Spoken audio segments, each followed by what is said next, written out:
بسم اللہ الرحمن الرحیم نحمدہ و نصلی علی رسولہ الکریم۔ اللہ تعالیٰ کا شکر جتنا کیا جائے کم ہے۔ اللہم لک الحمد و لک الشکر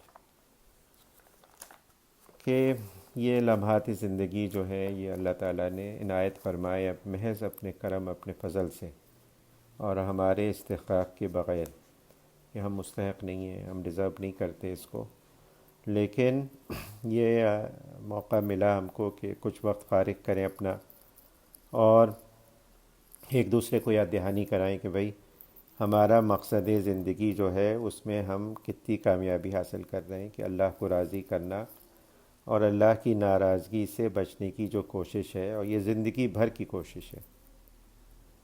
یہ جب سے ہمارا نامہ اعمال کھلا ہے، بلوغت ہوئی ہے، ہم مکلف ہوئے ہیں، اور یہ مرتے دم تک رہے گا، اور اسی پہ دار و مدار ہے کامیابی کا۔ ہم لوگوں نے اپنے معیار بنائے رکھے ہیں کامیابی کے، کہ کون کس کی کیا کوالیفیکیشن ہے، کہاں سے پڑھا ہے، کتنا کماتا ہے، کیسے رہتا ہے، کیسی گاڑی ہے، کیا بینک بیلنس ہے، اور کیا چیزیں ہیں۔ لیکن یہ ساری چیزیں جو ہیں یہ حقیقی چیزیں نہیں ہیں، یہ ساری چیزیں آدمی چھوڑ کے جائے گا یہیں پر، اور اصل کامیابی وہ ہوگی کہ اللہ تعالیٰ کے یہاں کامیاب ہو جائے، اس کی مغفرت ہو جائے، اللہ تعالیٰ خوش ہو جائیں، اور ان لوگوں میں داخل ہو جائے کہ جن کے لیے آیا ہے کہ اللہ تعالیٰ فرمائے گا میرے بندے، اور کہ میری جنت میں داخل ہو جائیں۔ یا ایھا النفس المطمئنہ۔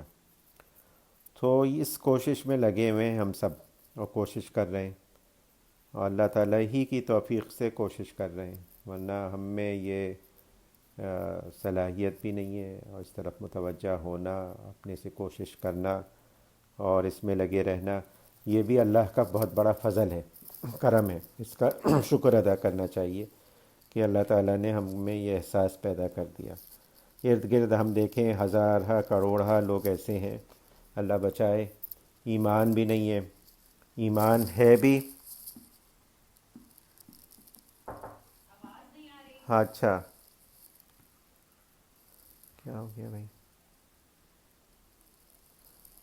ہلو، ہاں، ایمان ہے بھی تو توفیق نہیں ہے، تو اللہ کی ہی توفیق ہوتی ہے۔ اللہ تعالیٰ جس کو چاہتے ہیں اپنے کرم اپنے فضل سے توفیق عنایت فرما دیتے ہیں کہ ان کی یاد کرے، ان کو راضی کرنے کی کوشش کرے، تو یہ بھی ایک بہت بڑی توفیق ہے۔ ہزارہا لوگ ہیں ہم سے ہزارہا درجے بہتر، ہر طرح سے، دماغی صلاحیت، دنیاوی اعتبار سے، اور تعلیم سے، دینی اعتبار سے، لیکن یہ فکر نہیں ہے کہ اللہ کو راضی کرنا ہے اور اللہ کی ناراضگی کی چیزوں سے بچنا ہے۔ تو اس کی قدر کرنی چاہیے۔ اللہ تعالیٰ نے انسان بنایا، مسلمان بنایا، حضور صلی اللہ علیہ وآلہ وسلم کی امت میں پیدا فرمایا، اور توفیق عنایت فرما دی اپنی اصلاح میں لگنے کی۔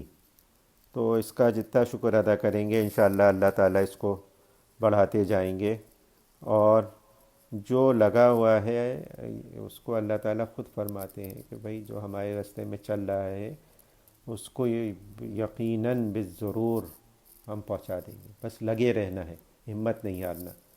جو گر کی بات، جو ٹپ ہے وہ یہی ہے کہ بس ہمت نہیں ہارنا ہے اور لگے رہنا ہے، اور شیطان اور نفس پوری پوری کوشش کریں گے کہ آدمی کو مایوس کر دیں، کہہ دیں بھئی تمہاری تو اصلاح نہیں ہو سکتی، تم تو بہت خراب ہو، اور چکر یہی کرتا ہے کہ دماغ میں لاتا ہے خیالات، اور کہتا ہے بھئی تمہارے تو خیالات ایسے ہیں، تم تو ہر وقت یہ چاہتی ہو فلاں گناہ کرو، فلاں چیز کرو، اور جبکہ اللہ کی توفیق سے بچے ہوئے ہیں اس سے، لیکن یہ پریشان کرتا رہتا ہے دماغ میں کہ یہ خواہش ہے، اس سے ڈراتا رہتا ہے، اس سے پریشان کرتا رہتا ہے، یہ سارے حربے ہیں اس کے۔ تو کوشش کرنا ہے، اپنی سی کوشش کرتے رہنا ہے، اور زندگی بھر کی کوشش ہے، ایک دو دن کی کوشش نہیں ہے۔ لیکن اللہ تعالیٰ کی سنت یہی ہے کہ جب آدمی کوشش کرتا ہے تو آسان ہوتا جاتا ہے رفتہ رفتہ۔ جیسے پہلے میں نے پچھلے دفعہ عرض کیا تھا کہ بھئی نماز جب شروع کی تھی تو مشکل ہوتی تھی، زبردستی والدین کے ڈر سے استاد کے ڈر سے اس سے پڑھتے تھے کہ نہیں پڑھیں گے تو پٹائی ہوگی، ڈانٹ پٹے گی۔ لیکن الحمدللہ عادت ہو گئی، اب خود سے ایک شوق ہے، ذوق ہے، نماز کا وقت آتا ہے تو جب تک نماز ادا نہیں کر لیتے چین نہیں پڑتا، جس طرح بھی ممکن ہو نماز ادا کرنے کی کوشش کرتے ہیں۔ تو اسی طرح سے اس کی بھی وہ ہے، دین میں بھی اپنی اصلاح میں لگے ہوئے بھی کوشش رکھنی ہے اور مرتے دم تک جاری رکھنی ہے۔ آہستہ آہستہ انشاءاللہ اللہ تعالیٰ کا فضل ہمارے شامل حال ہوگا، یقیناً ہوگا، کیونکہ یہ اللہ کی سنت ہے، تو آسان ہوتا جائے گا اور انشاءاللہ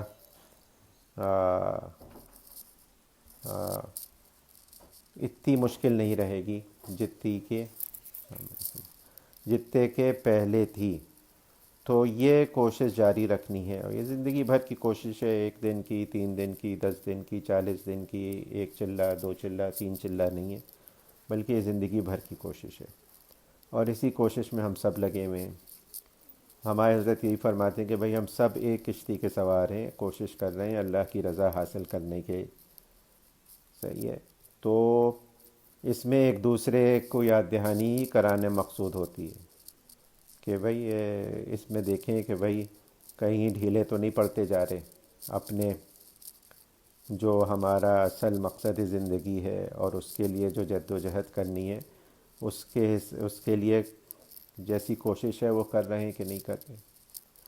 اور اسی کے لیے ضرورت پڑتی ہے کہ بھئی اپنے آپ کو پابند رکھنے کے لیے کہ بھئی کوئی اپنے اوپر کسی کو مقرر کیا جائے کہ جواب دہی ہو، کیونکہ جواب تو بالآخر سب کو اللہ تعالیٰ کو ڈائریکٹلی دینا ہے، بلا کسی واسطے کے۔ لیکن کیونکہ اللہ تعالیٰ کا اور اس کا تصور ذہن میں بیٹھتا نہیں ہے، غفلت ہے، معاشرہ ماحول ایسا ہے، اسی لیے ضرورت پڑتی ہے کہ بھئی کوئی شیخ، مربی، پیر، اس سے مشورہ لیتے رہے آدمی، اور پوچھ پوچھ کے کرتا رہے اور اس کو بتاتا جائے کہ بھئی یہ ہو پا رہا ہے، یہ نہیں ہو پا رہا۔ تو اسی طرح رفتہ رفتہ چلتے چلتے چلتے ایک موقع ایسا آ جاتا ہے کہ الحمدللہ ایک طبیعت بن جاتی ہے آدمی کی کہ گناہوں سے رکے اور اچھے کام کرے، اور اسی سب کی کوشش ہم سب کر رہے ہیں۔ اللہ تعالیٰ آسان فرمائے۔ اسی سلسلے میں ہم لوگ حضرت مولانا تقی عثمانی دامت برکاتہم کے یہ مواعظ میں سے پڑھتے ہیں، اور یہ حضرت کے خاص مواعظ ہیں جو رمضان المبارک میں آخری عشرے میں کیے جاتے ہیں۔ تو اس میں ذکر کا بیان چل رہا ہے، اور ذکر کیا؟ ذکر ہے اللہ کو یاد کرنا، اور یاد کرنے کے بھی درجے ہیں۔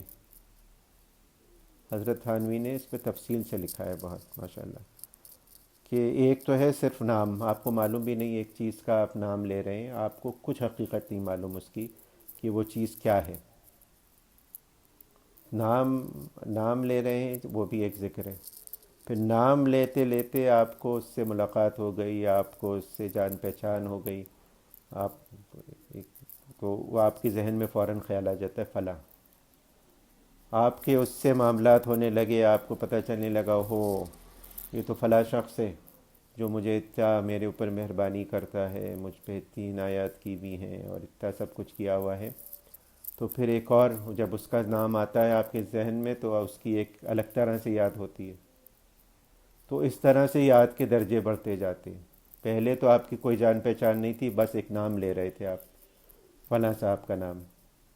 جب جان پہچان ہو گئی، شکل آ گئی، ہاں یہ ہے، لیکن جب یہ بھی پتہ چل گیا کہ یہ تو میرے محسن ہے، تو پھر یاد کا ایک اور درجہ ہو گیا۔ تو اللہ کی یاد کے بھی درجات ہیں۔ ہم لوگ زبانی ذکر جو کرتے ہیں اور جس کا ہمارے مشائخ ہمیں بتاتے ہیں کہ بھئی زبانی ذکر کرو، تو پہلا درجہ ہوتا ہے کہ بھئی اللہ کا نام ہماری زبان پر آنے لگی، اور یہ بھی کوئی کم چیز نہیں ہے۔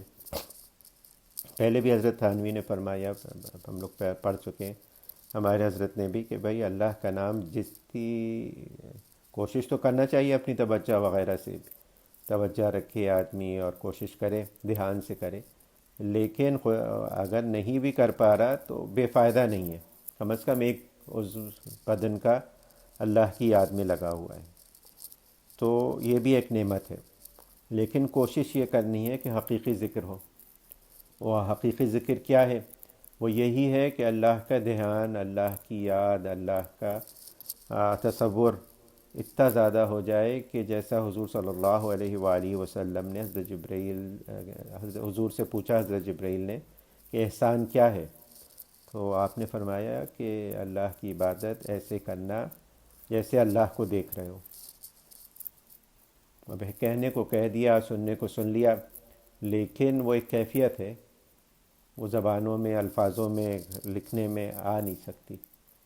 تو جیسے ہے ہم لوگ ڈاکٹر لوگ ہیں یا جو طبیب ہیں، وہ بخار بخار بخار کہتے رہتے ہیں اور ہم سب پڑھتے رہتے ہیں، میں نے کہہ دیا بخار بخار ہے، ہاں ایک سمٹم ہے، ایک سائن ہے، لیکن جب جس کو بخار ہوتا ہے اس کو پتہ ہوتا ہے بھائی بخار کیا چیز ہے، کیا اس میں فیلنگ ہوتی ہے، کیسی تپش ہوتی ہے، کیسی گھبراہٹ ہوتی ہے، کیسا وہ ہوتا ہے۔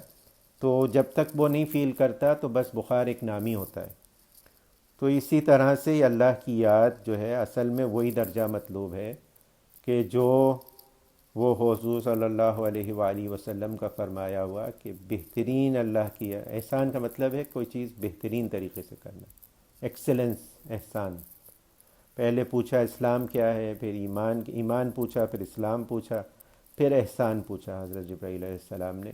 تو اس پہ حضرت حضور صلی اللہ علیہ وآلہ وسلم نے فرمایا احسان، ایکسلنس یہ ہے کہ اللہ کی عبادت ایسے کرنا جیسے اللہ کو دیکھ رہے ہو۔ اگر یہ ممکن نہیں ہے تو کم از کم اتنا تو دھیان ہو کہ اللہ مجھے دیکھ رہا ہے۔ یہ آسان بنسبت آسان ہوتا ہے۔ اسی کا مراقبہ بتایا جاتا ہے کہ بھئی کوئی وقت مقرر کر کے بیٹھو، 5-10 منٹ، 1 منٹ بھی بہت ہوتا ہے کسی نماز کے بعد، کہ یہ تصور کرو کہ میں اللہ کے سامنے ہوں، اللہ مجھے دیکھ رہا ہے۔ شروع میں بہت طبیعت گھبرائے گی، 1 منٹ جو ہے وہ کاٹنا مشکل ہو جائے گا کہ بھئی 1 منٹ تو بڑا طویل ہوتا ہے، اس وقت پتہ چلے گا 1 منٹ تو اتنا لمبا ہوتا ہے۔ لیکن وہ 1 منٹ صبر کر کے بیٹھ جائے آدمی تو انشاءاللہ ضرور اثر کرے گا۔ ہمارے حضرات یہی فرماتے ہیں کہ بھئی اس لمبے چوڑے چکروں میں نہ پڑو، تھوڑا کرو لیکن ریگولر کرو، پابندی سے کرو، 11 دفعہ، 13 دفعہ، 33 دفعہ، 100 دفعہ۔ اس چکر میں نہ رہو کہ بھئی کروں گا تو جب شروع کروں گا تو 1.25 ہی کروں گا یا 24,000 کروں گا یا کتنا کروں گا، ایک دم سے کروں گا، تو وہ ممکن نہیں ہے۔ اور آج کل کی طبیعتیں بھی نہیں ہیں اس طرح سے، وہ چلے گا 1 ہفتہ چلے گا، 10 دن چلے گا اور پھر ختم ہو جائے گا، اور پھر 6 مہینے بعد یاد آئے گا یہ گڑبڑ ہو گئی۔ لیکن تھوڑا تھوڑا شروع کرے اور پھر کرتا رہے آدمی۔ تو اسی میں حضرت بیان کر رہے ہیں آگے، ذکر کے مختلف طریقے بیان کر رہے ہیں۔ اسی میں حضرت بیان فرما رہے ہیں کہ اسی طرح ذکر کا ایک خاص طریقہ پاس انفاس کہلاتا ہے۔ اس طریقے میں یہ ہوتا ہے کہ ہر ساز کی آمد و رفت میں ذکر اللہ کو اس طرح جبس کر لیا جاتا ہے کہ ہر ساز کے ساتھ اللہ کا ذکر زبان سے جاری ہو جاتا ہے۔ سانس آ رہا ہے تو اللہ کا ذکر ہو رہا ہے، سانس جا رہا ہے تو اللہ کا ذکر ہو رہا ہے۔ ہر سانس کی رفتار کے ساتھ اللہ کا نام نکل رہا ہے۔ اس طریقے کی مشائخیہ مشق کرائی جاتی ہے، جس کے نتیجے میں یہ چیز حاصل ہو جاتی ہے، اور یہ مشق کرائی جاتی ہے۔ مجھے یاد ہے ہمارے والد صاحب کے 5 بھائی بہن تھے، تو 5 بھائی تھے، سوری۔ تو ان کو کوئی بزرگ آئے، انہوں نے بچے تھے سارے میرے خیال سے 12 سال سے کم کے بچے تھے۔ انہوں نے بچوں کو ایسے ہی مشق بتا دی کہ بھئی تم یہ تصور کرو کہ کچھ کسی وقت عادت ڈالو اس بات کی کہ جب سانس باہر نکلے تو اللہ، اندر جائے تو ہو۔ شغل میں بچوں کو بتا دیا، صحیح ہے، اور چلے گئے۔ کچھ مہینے بعد واپس آئے تو انہوں نے کہا کہ اچھا بھائی، ہم نے پچھلی دفعہ یہ بتایا تھا کہ اس بچے نے عادت ڈالی۔ تو ایک بچہ تھا اس نے کہا کہ ہاں میں نے کوشش کی اور میری عادت بن گئی، اور وہ آخر دم تک ان کی رہی۔ اور ہم لوگ دیکھتے ہیں یہ جن لوگوں نے یہ عادت ڈالی بھی ہوتی ہے نا، تو جب کوما میں ہوتے ہیں یا انٹیوبیٹڈ ہوتے ہیں یا ہوش حواس چلے جاتے ہیں، اس وقت باقاعدہ نظر آتا ہے کہ یہ ذکر جاری ہوتا ہے، اور یہ دیکھنے کی چیز ہوتی ہے۔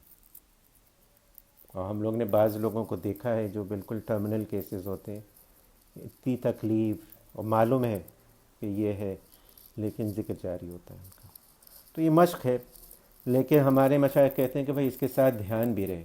مشق تو ہو جائے گی اور یہ جاری ہو جائے گا، یہ رہے گا خیال کہ بھائی ذکر کر رہا ہو رہا ہے، سانس کے ساتھ ایک تصور بن جائے، لیکن دھیان بھی رہے کہ اللہ کا ذکر ہو رہا ہے اور جس کو میں یاد کر رہا ہوں وہ موجود ہے اور مجھے دیکھ رہا ہے، یا میں اس کو دیکھ رہا ہوں۔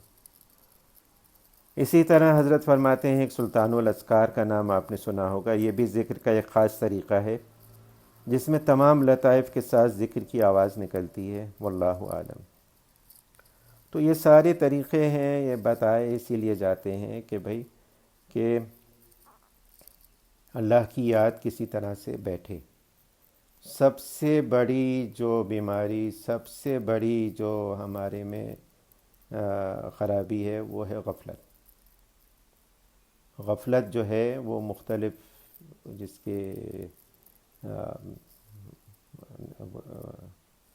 جن وجہ سے غفلت ہے بہت ہے، دنیا میں انوالومنٹ ہے، دوسری ساری چیزیں ہیں، ماحول ہے، معاشرہ ہے، عادتیں ہیں، لیکن غفلت ہے۔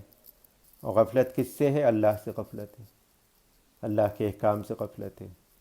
اور تو اس غفلت کو دور کرنے کے لیے اللہ کی یاد کو دل میں بٹھانا ہے۔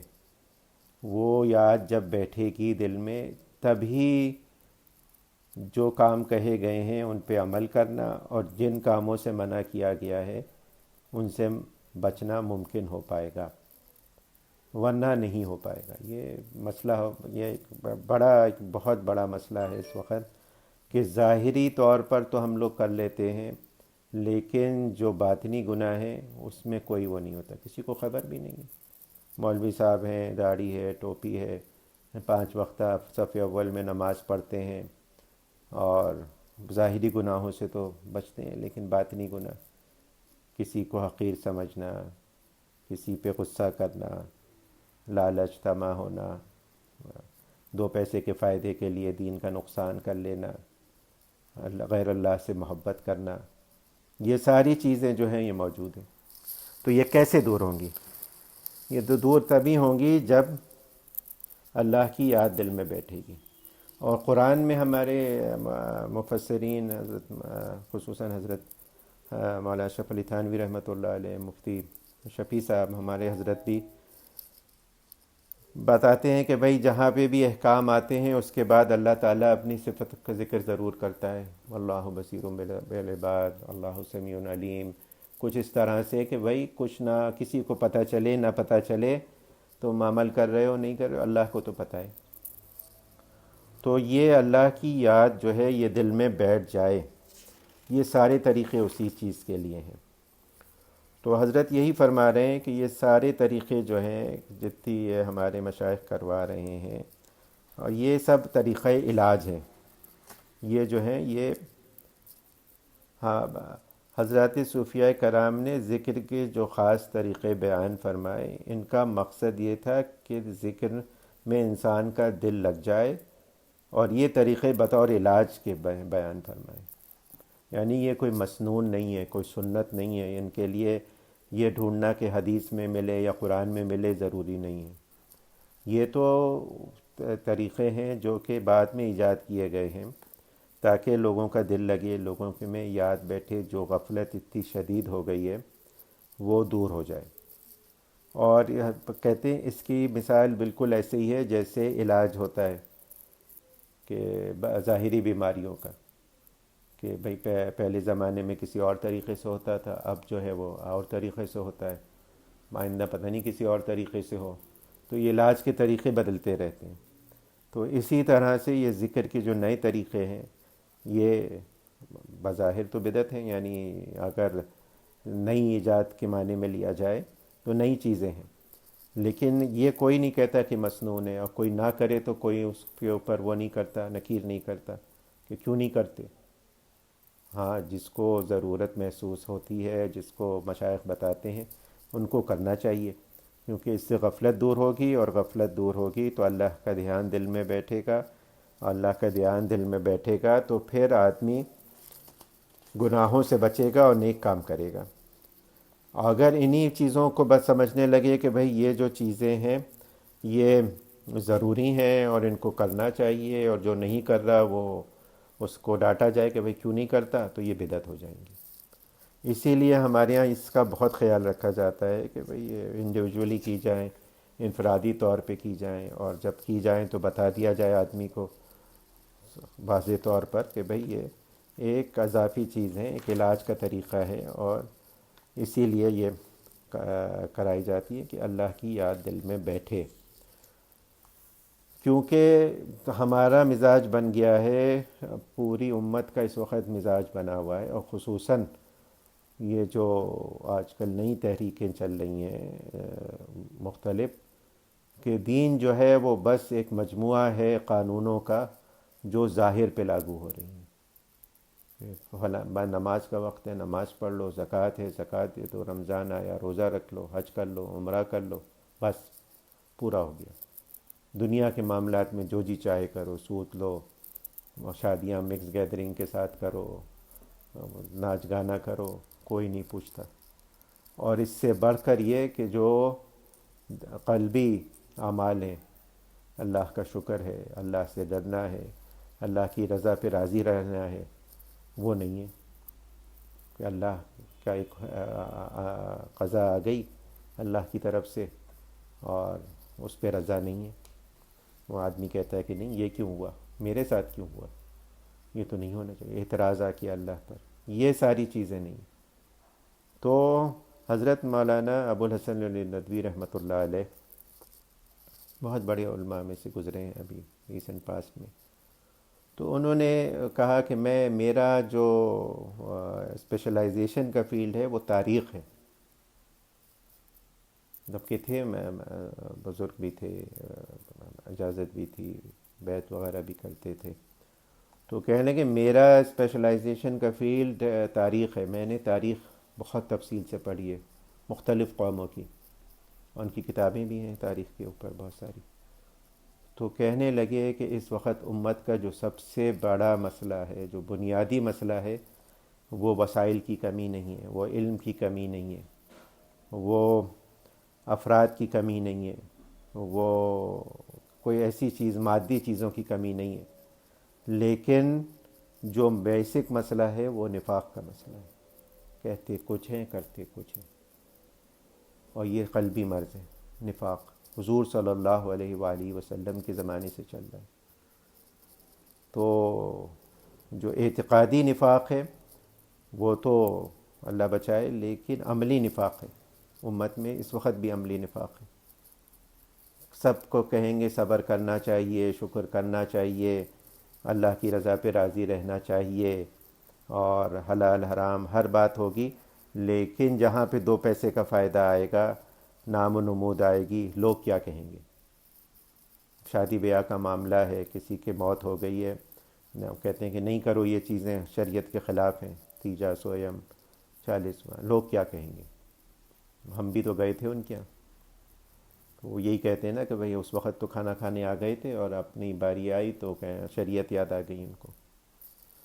تو اس چھوٹی چھوٹی چیزوں پر دین کو قربان کر دیتے ہیں، نام و نمود کے لیے ایسے ایسے پیسے ضائع کر دیتے ہیں۔ آج کل شادی کیا ہے، تمار ہے، لاکھوں کروڑوں ہوں آدمی کے پاس تو وہ شادی کرے کہ فلاں فنکشن بھی کرنا ہے، فلاں بھی کرنا ہے، اور یہ کھانا کھلانا ہے، اور کیا کرنا ہے، اور کیوں بھائی؟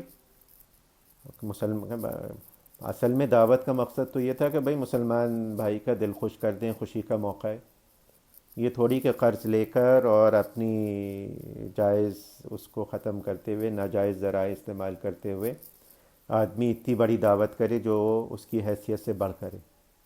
قرضہ ہے آدمی کے اوپر، آپ کو معلوم ہے فلاں آدمی کے پاس اوپر اتنا قرضہ ہے، لیکن وہ جب اپنی بچے کی دعوت کر رہا ہے، شادی کر رہا ہے، تو بہت بڑے پیمانے پر۔ ہمارے حضرت تھانوی نہیں کھانا کھاتے تھے، مقروض لوگوں کی دعوت قبول نہیں کرتے تھے، کہتے تھے کہ آپ کے اوپر واجب ہے کہ آپ قرض ادا کریں، یہ تو دعوت کرنا تو نفل ہے زیادہ سے زیادہ، اور دکھاوے کی ہو تو حرام ہے۔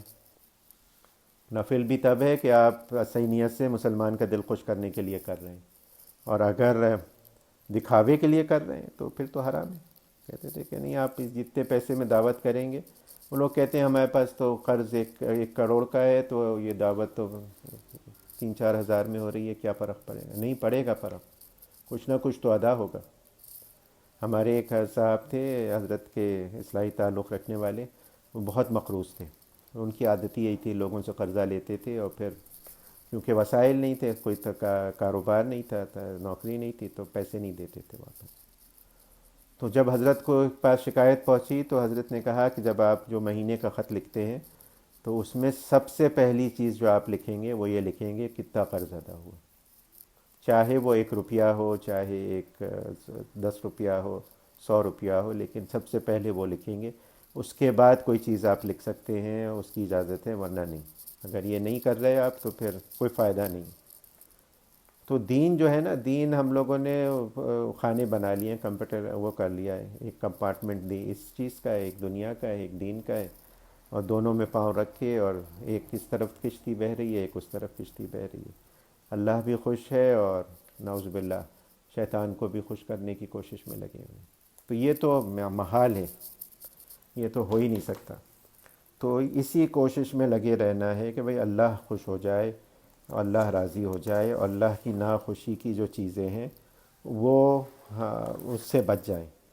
اسی کے لیے یہ ساری چیزیں ہیں کہ بھئی آپس میں مل کے بیٹھنا، اپنے معمولات پورے کرنا، اپنے حالات بتاتے رہنا، اور جو ہے آدمی کی کامیابی ناکامیابی، جو حضرت ہمارے حضرت اور سارے مشائخ یہ فرماتے ہیں کہ بالکل جیسے جسمانی علاج ہوتا ہے ویسے ہی یہ اصلاح ہوتی ہے، روحانی علاج ہوتا ہے۔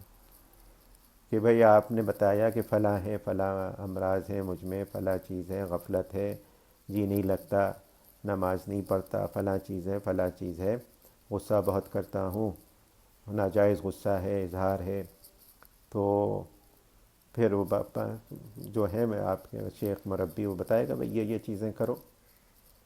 اب یہ بتا دیا اس نے، لیکن جیسے ڈاکٹر کے پاس جاتے ہیں، بتاتے ہیں اس کو فلاں مرض ہے، وہ کہتا ہے اچھا یہ علاج کرو، اور 1 ہفتے 1.5 ہفتے بعد آ کے بتانا کیا فائدہ ہوا۔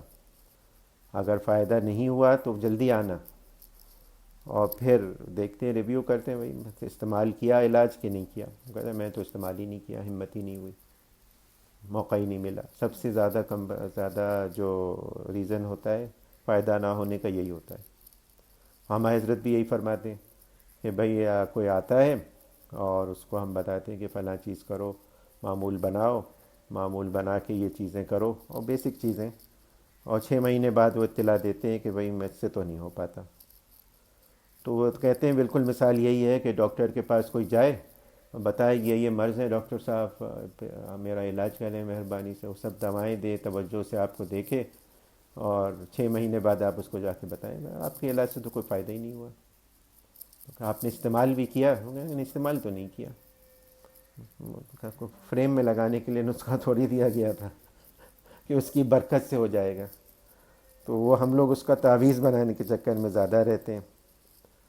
تو اسی طرح سے اس میں بھی، کیونکہ اس میں آج کل ایک تو توجہ ہے کم لوگوں کی اصلاح کی طرف، اور اصلاح ہے بھی تو ظاہری اعمال کی ہے۔ ہماری جتنی تحریکیں چل رہی ہیں، چاہے تبلیغی جماعت ہو، جماعت اسلامی ہو، کوئی بھی ہو، وہ سب ظاہر پہ ہے، ظاہر، اور کوئی یہ اس میں شک نہیں، ظاہر بھی ضروری ہے، یہ نہیں کہ ظاہر کا انکار کیا جائے، لیکن ظاہر سے بڑھ کے آدمی، ورنہ یہی ہوتا ہے کہ بھئی آدمی ڈرتا ہے معاملہ کرتے ہوئے داڑھی والوں کے ساتھ، کہ ہو مولوی ہیں ذرا ہوشیار رہنا، گڑبڑ نہ کر دیں، انشاءاللہ ماشاءاللہ کہہ کے آپ کو دھوکہ نہ دے دیں۔ اور کرتے ہیں لوگ ظاہری طور پر، یہ ایک طریقہ بنا لیا ہے لوگوں نے لوگوں کو دھوکہ دینے کا، کہ ظاہری طور پہ اپنے کو شو کرتے ہیں کہ بہت متقی پرہیزگار ہیں، اور دل میں اللہ کا ذرا رتی برابر دھیان نہیں ہے۔ تو یہ چیز دور ہو جائے. اسی لیے اصلاح کی طرف اور حقیقی دین کی طرف متوجہ کیا جاتا ہے کہ بھئی یہ اصل دینداری حضور صلی اللہ علیہ وسلم نے فرمایا، یا حدیث کا کچھ مفہوم ہے کہ اصل تقویٰ تو یہاں پر ہے. حضور نے اشارہ کیا دل کی طرف ہاتھ رکھ کے. اصل تقویٰ تو یہ ہے، نہ داڑھی میں ہے، نہ ٹوپی میں ہے، نہ پاجامے میں ہے.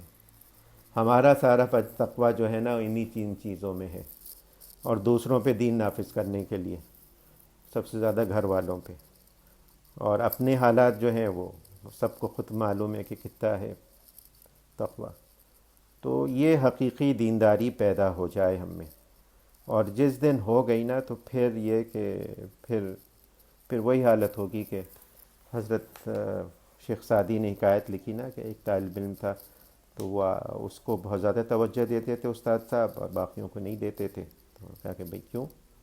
تو کہا اچھا کل امتحان لوں گا. تو انہوں نے امتحان لیا کہ سب کو ایک ایک مرغی پکڑائی کہ جاؤ ذبح کرو، ایسی جگہ جا کے ذبح کرنا جہاں کوئی نہ دیکھ رہا ہو.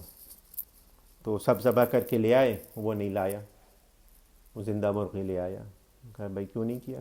کہنے لگا بھئی جہاں جاتا تھا اللہ تعالیٰ تو نظر آتا تھا کہ بھئی اللہ تعالیٰ تو دیکھ رہا ہے مجھ کو. تو نے کہا یہی فرق ہے. تو جب اللہ تعالیٰ کا دھیان دل میں آ جائے گا اور یہ خالص ہو جائے.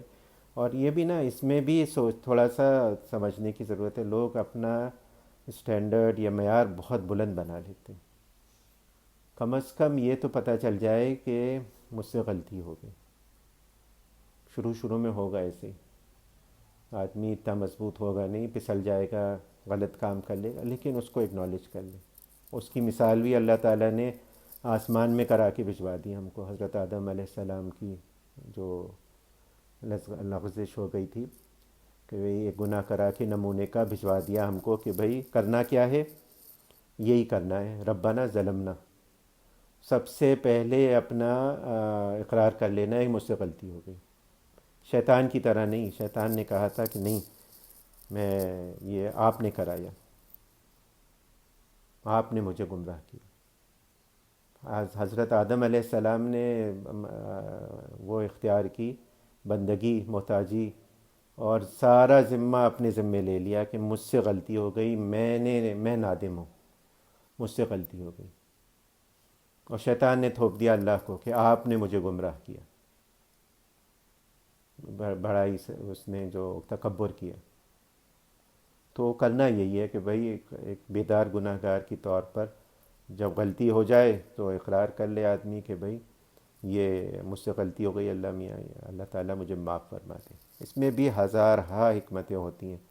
ہمارے بزرگ تمام تقریباً سارے بزرگوں نے یہی فرمایا ہے کہ وہ گناہ جس پہ ندامت پیدا ہو جائے، جس میں آدمی کو بندگی، محتاجی، اپنی حالت کا یعنی صحیح حالت کا احساس ہو جائے کہ میں کیا، میں تو اتنا گرا ہوا ہوں کہ مجھ سے یہ گناہ ہو گیا، وہ احساس ہو جائے، وہ گناہ اس نیکی سے بہتر ہے کہ وہ نیکی کر کے آدمی سمجھنے لگے ہو میں تو بہت پہنچ گیا، میں تو بہت اچھا ہوں، میں تو فلاں چیز کرتا ہوں، فلاں چیز کرتا ہوں. جبکہ حضور صلی اللہ علیہ وآلہ وسلم نماز جیسی بڑی عبادت ادا کر کے استغفار کرتے تھے. استغفر اللہ، استغفر اللہ، استغفر اللہ. ہمارے حضرت یہ فرماتے ہیں کہ بھئی کہ اللہ کی شایان شان کیا نیکی ہو سکتی ہے؟ وہ تو ہم کو ادراکی نہیں ہے اللہ کی شان کی، کبریائی کی، بڑائی کی. کہتے تو ہر وقت ہیں، ہر نماز میں، ہر رکعت میں کتنی مرتبہ کہہ رہے ہیں اللہ اکبر، اللہ اکبر، اللہ اکبر. بچہ جب پیدا ہوا پہلی چیز اللہ اکبر ہے، اور جب مرے گا تو آخری نماز جب پڑھی جائے گی اللہ اکبر پہ ختم ہوگا. تو لیکن احساس ہے ہی نہیں اللہ کتنا بڑا ہے، اس کی عظمت، اس کی بے کبریائی، اس کی بڑائی، اس کے سامنے کیا حقیقت ہو سکتی ہے ہماری نیکی کی. تو بس اللہ تعالیٰ کہنے سننے سے زیادہ عمل کی توفیق عنایت فرما دے، کیونکہ اصل چیز عمل ہی ہے. اور یہ توبہ استغفار بھی بہت بڑے اعمال میں سے، یعنی آدمی غلطی کر رہا ہے، خدا نخواستہ اس کو اکنالج کرتا رہے کہ بھئی ہاں غلطی ہو رہی ہے، اور کوشش کرتا رہے، مایوس نہ ہو. شیطان کا کام تو مایوس کرنا ہے آدمی کو، اور نفس اس کا ایجنٹ ہے.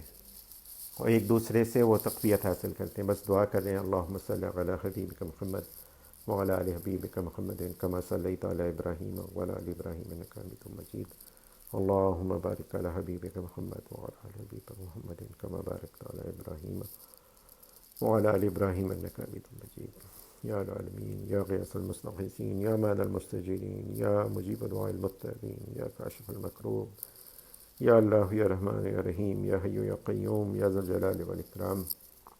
ہمارے تمام چھوٹے بڑے اگلے پچھلے خفیہ اعلانیہ گناہ اپنے کرم اپنے فضل سے معاف فرما دیجیے یا العالمین۔ ہم کوئی تعویل نہیں کرتے، کوئی عذر نہیں پیش کرتے، ہماری نالائقی ہے، ہم نے گناہ کیے، اپنے کرم اپنے فضل سے معاف فرما دیجیے، آئندہ کے لیے بچائیے ہم کو یا العالمین یا غیاث المستغیثین۔ ہم جب بھی پھسلیں اپنے کرم اپنے فضل سے ہمیں توفیق عنایت فرمائیے، توبہ کی، اپنی طرف رجوع کی، ان لوگوں میں سے مت کر دیجیے جو باغی ہیں، نڈر ہیں، بے خوف ہو کے آپ کے سامنے آپ کی نافرمانی کرتے ہیں یا العالمین، ان لوگوں میں سے ہمیں نہ فرمائیے۔ دین کا صحیح فہم پیدا فرما دیجیے، دین پہ چلنے کی توفیق عنایت فرما دیجیے۔ ہم کمزور ہیں، ناتوان ہیں، نفس و شیطان کا غلبہ ہے، ہم چاہتے ہیں آپ کی رضا آپ کی خوشنودی حاصل کرنا، ہمارے لیے آسان فرما دیجیے، اس غلبے کو دور فرما دیجیے، ہمارے لیے آسان فرما دیجیے۔ اپنی محبت اپنے حبیب حضرت محمد مصطفیٰ صلی اللہ علیہ وآلہ وسلم کی سچی محبت ہمارے قلوب میں پیدا فرما دیجیے، اور ان محبتوں کو تمام دیگر محبتوں پہ غالب فرما دیجیے عافیت کے ساتھ۔ تمام خیر آپ سے مانگتے ہیں جو آپ کے حبیب حضرت محمد مصطفیٰ صلی اللہ علیہ وآلہ وسلم نے آپ سے مانگی، اور تمام اس شر سے پناہ مانگتے ہیں جس سے آپ کے حبیب حضرت محمد مصطفیٰ صلی اللہ علیہ وآلہ وسلم نے آپ سے پناہ مانگی۔ وانت المستعان وعلیک البلاغ ولا حول ولا قوة الا باللہ۔ یا العالمین ہمیں توفیق عنایت فرمائیے اتباع سنت کی کامل اور راسخ طریقے سے۔ یا العالمین آپ کا احسان ہے، آپ کا فضل ہے، آپ نے بہت کچھ کرونا کی وبا کو سے بچائے رکھا ہے، ہم لوگوں کو آئندہ کے لیے بھی بچائے رکھیں، پوری انسانیت سے دور فرمائے اس کو عافیت کے ساتھ۔ یا العالمین ہمیں، ہمارے گھر والوں، عزیز و قارب، رشتہ دار، پڑوسیوں، تمام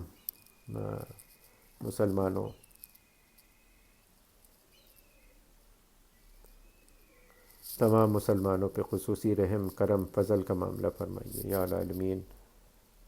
ہمارے بچے جہاں کہیں پہ بھی ہیں ان کی حفاظت فرمائیے، ان کی جان کی، مال کی، عزت آبرو کی حفاظت فرمائیے یا العالمین۔ جو بچے بچیاں رشتوں کے انتظار میں ہیں ان کو بہترین رشتے، صحیح معنوں میں دیندار، قدر کرنے والے، غصہ نہ کرنے والے رشتے عنایت فرمائے یا العالمین۔ مسلمان جہاں کہیں پہ بھی مظلوم ہیں ان کی مدد نصرت فرمائیے، شام میں، فلسطین میں، افغانستان میں العالمین، اور جہاں کہیں پہ بھی برما میں، ہر جگہ پہ مسلمان کی مدد نصرت فرمائیے یا العالمین۔ جو مانگا وہ عنایت کیجیے، جو مانگنا چاہیے تھا یاد نہیں آیا اپنے کرم اور فضل سے وہ بھی عنایت کر دیجیے، اور سب سے بڑھ کر یہ کہ ہم سب کو اپنے اولیاء میں عافیت کے ساتھ شامل فرما دیجیے۔